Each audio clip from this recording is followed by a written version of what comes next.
Independence Day 2025 will go down as one of the worst flooding disasters in American history. People traveling from around Texas and the region to vacation and celebrate America's independence on the Guadalupe River would wake up to tragedy. More than 100 people would lose their life and many more remain missing. In this video, we'll talk about what happened and the circumstances that caused this flood. Along with factors that make this river so dangerous, was cloud seeding a factor in this flood? And rescue and recovery, it seems so slow. Plus key takeaways and ideas on how we make sure a disaster like this does not happen again. Hi everyone, for those of you that don't know me, my name is Brad Sauter. I'm a TV meteorologist in San Antonio, Texas, covering just about all of South Texas, including the Hill Country, Kerrville, Kerr County, the Guadalupe River. I was working all of, what was just a week ago, last week, covering the storms, the rain, forecasting the event, knowing a flood was possible and flood watches that would be issued, flood warnings that then came, and then the flood emergency. So what happened? Why were people caught off guard? Well, first of all, this was a huge flood. Obviously, you've seen the video, the pictures, the scary scenes. 5 to 12 inches of rain fell in the headwaters of the Guadalupe River, right where it's most critical, most crucial for flooding. It was a record flood, one that now we know surpassed the 1932 record flood event. People call it a 1 in a 100-year flood. What does that mean? Well, it basically means you have a 1% chance in any given year to have a flood of that magnitude. July 3rd into July 4th, people came from all over the region. They weren't thinking about floods. They weren't thinking about anything but getting away from their job, the noise, the bills, turning their phone off, unplug. Why do you go camping? Why do you leave the city? You're wanting something different. You're wanting something that's less noisy. So they went out to the river and they may have turned their phone off, or even if they were able to get warnings, they wouldn't have received them because cell phone service is terrible there. This flood happened at the perfect time for a perfect disaster. It came on a night where more people were on the river than they would have ever been on any other night in the calendar year. It's very different in the Hill Country. You have something called the Balcones Escarpment. It's limestone. There's very shallow soil, if any soil at all. And when it rains, very little water is able to soak in and drip down. It's basically like a giant parking lot. If you've ever spilled water, dumped out a bucket of soapy shampoo water from washing your car in your driveway, it quickly runs away. So imagine that in a giant rainstorm where it rains a foot. The rivers are going to swell. There's only one way out of there for all of the water to go. If it doesn't drip down into the ground, it goes into the Guadalupe River. Another reason why the river is so dangerous is something called low head dams. These are old dams to pond up the river to make a recreation destination, maybe where a camp is. Water may trickle over top of the dam or have a couple pipes that it runs through, but typically it doesn't go over, not until a flood. And you've seen those large waves, those large what are called hydraulic jumps. In a video like this, one of those locations in Kerrville, you can see the water pouring over top of this dam and there's no way out. Look at all the debris that's in there being churned. The strongest swimmers in the world caught in that cannot get out. There are many of these locations all up and down the Guadalupe River. With this event, the rescue and recovery seems so slow.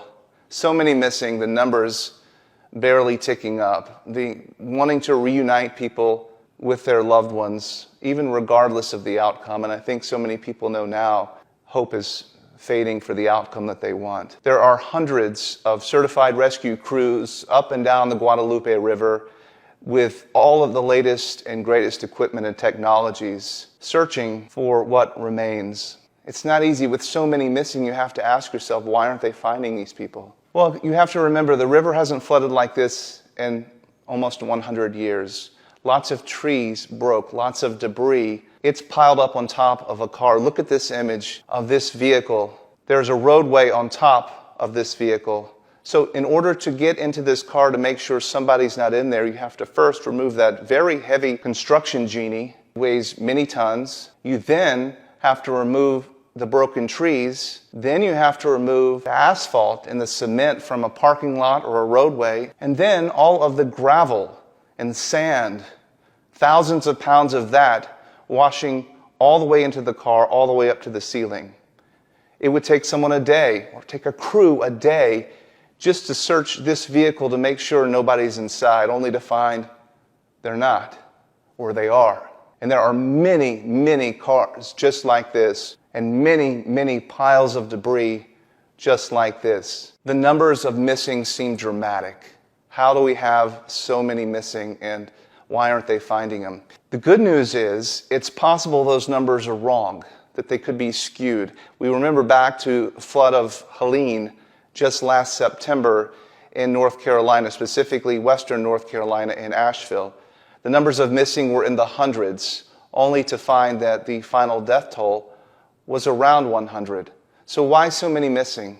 Well, this flood is similar to that area because it was a vacation area that was hit so hard. Lake Lure, Chimney Rock, Bat Cave, North Carolina, mostly tourist destinations. And a lot of the people that came to the Guadalupe for Independence Day were tourists, were campers, were those trying to get away. Families that had loved ones that went to Texas, to the Guadalupe, or to nearby, couldn't get a hold of their loved one the next day or the couple days afterwards. They may have lost their phone, cell phone signal is bad, and it's a disaster. It might be very difficult to get a hold of people in that certain circumstance, so they reported them missing. Well, they happened to show back home, but with all life coming back into play, they didn't call to report them found, that they actually were not missing. So some of those could be the people. The overprotective grandmother that knew the family was going on a Texas vacation. Maybe she's not in touch with them very often. Maybe they went to Dallas, nowhere near the flood. She hasn't heard from them. She reports them missing, only to not even remember she reported them missing. You could see how that could happen. And so those are numbers that won't go known until long after, and we realize these people aren't missing at all. The hope would be that a lot of those are that way. There's actually a company in a community I used to live in, or a town I used to live in Colorado, named Grand Junction, Colorado. In fact, here's an image of a weird-looking boat that they make. They call it the Creature Craft.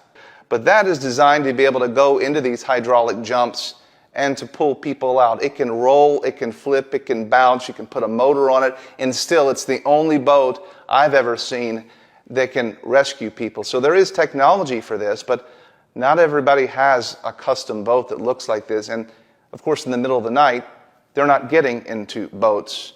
People are looking for many other explanations to this. Why did this river rise so fast? Maybe there was something else at play. A lot of folks are learning about cloud seeding. It's real. Cloud seeding is something that happens, but not like this. Let me explain. Cloud seeding company will fly drones or aircraft, helicopters, or even place devices on top of high mountains and spray silver iodide, fine particles of silver iodide, into a cloud that is already there. The idea is that the moisture in the cloud will cling to these silver iodide particles and make condensation nuclei, as it's called, raindrops or snowflakes or ice crystals, a way to take the moisture that's there to get it to cling to something and to fall, to enhance precipitation. Now, there are cloud seeding companies in the state of Texas, but they were not operating on July 4th. In fact, they report it was many days back in June, early June, that they were operating last. And silver iodide from this does not stick around in the cloud that long. Hours, maybe at most a day, but certainly not days or weeks to influence the flooding disaster in this. Plus, you have to remember as well, this was a holiday weekend. People are on holiday. They're not actively cloud seeding. They're already off themselves. So various reasons why cloud seeding was not a factor. And it wouldn't even be known if it was. There's plenty of research that suggests that we don't even really know how effective cloud seeding is. We know it's some effective, but to the extent of just how much, That's hard to know because how much rain would fall if you didn't put silver iodide in the cloud? How much snow would fall if you hadn't seeded that cloud? That's hard to know. It makes sense scientifically that that would happen, but it's certainly unknown whether or not it actually works as well as people would like. So where do we go from here? How do we fix this to make sure it doesn't happen again?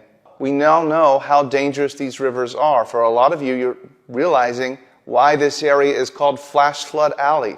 There's nowhere else like it in the United States. You might find streams and rivers like this in Utah or Arizona, maybe up into South Dakota in the Badlands.